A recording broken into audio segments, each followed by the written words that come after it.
السلام عليكم ورحمة الله وبركاته. عاملين ايه؟ النهارده هنعمل الفطير بطريقة سهلة جدا جدا جدا. يعني لو هتعملي فطير والأول مرة تعملي الطريقة دي حلوة جدا وليكي ومش هتتعبك خالص، ولا هنستخدم النشابة ولا فرد ولا أي حاجة خالص، ولا زبدة توريق ولا الكلام الفاضي ده خالص. أنا عاملة لك طريقة حلوة جدا سهلة للمبتدئين كمان. أنا معايا هنا كيلو من الدقيق، تمام، ومعايا معلقة كبيرة سكر، ومعلقة ربع معلقة صغيرة ملح، وربع معلقة صغيرة بيكنج باودر مش كبيرة، معلقة صغيرة. هحط كل المكونات دي واقلبها كويس جدا مع كيلو الدقيق. تمام. وبعد كده هبدأ انزل بالمية واحدة واحدة على اختلاف نوع الدقيق. انا عايزة عجينة طرية مش ملزقة في ايدي ومش ناشفة زي ما هتشوفيها دلوقتي. انا ببدأ انزل بالمية واحدة واحدة وابدأ اعجن كويس جدا لغاية ما تلم معايا العجينة. ويا ريت الاشتراك في القناة ولايك وشير عشان لو عجبك الفيديو. واهم حاجه كمان في سوى الفطير ان الفرن يكون قبله سخن عشان الفطير ما ينشفش معاكي جوه الفرن. ان انا بسخن الفرن الاول، وبعد كده ببدا احط الفطير على درجه حراره متوسطه وبشغله قبلها ب10 دقايق عشان الفطير يستوي معايا بسرعه وما ينشفش. تمام. وبفضل اعجن في العجينه كويس جدا لغايه ما تبقى معايا ناعمه ومش ملزقه ومش ناشفه في ايدي. وببدا اسيبها ترتاح بس كده 10 دقايق مش اكتر. وبعد كده ببدا اقطعها. بعد ال10 دقايق اقطعها الى ل4 كور، لان انا هعملهم على 4 صواني. وبراحتك خالص ممكن تعملهم اقل من كده، يعني تعملي فطيره اصغر من كده ممكن تعمليهم على 6. وبعد كده بدهنهم كده سمنه كده على الوش كده واسيبهم برضو حوالي كده 5 دقايق لغايه ما اجهز الصواني بتاعتي.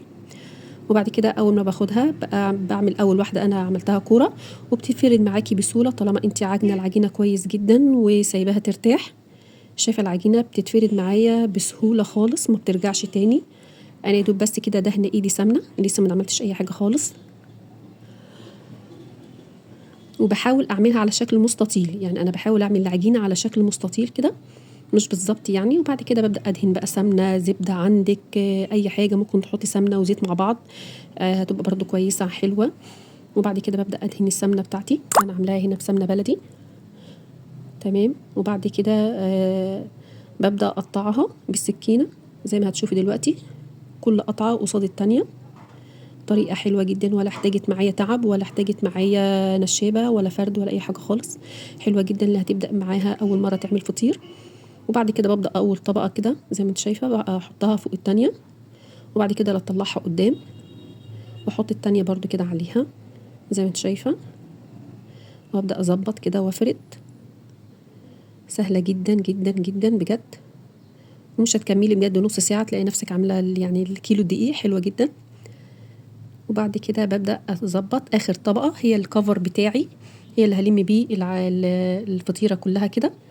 وابدأ أغطي واسيب الطبقات اللي من تحت كده واسيبها حوالي كده 5 دقايق لغاية ما أعمل التانية برضو زيها كده علشان تكون ارتاحت وتتفرد معايا بسهولة.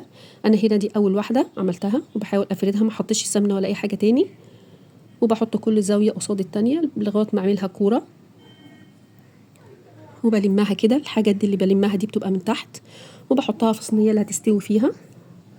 واعمل التانية برضو، وبتفضلي بقى تفرديها كده زي كده. بكون مولعه الفرن زي ما قلت لك قبلها بحوالي كده 10 دقايق عشان الفطير ما ينشفش معايا والرف الوسطاني، وبيطلع معاكي زي ما انت شايفه كده جميل.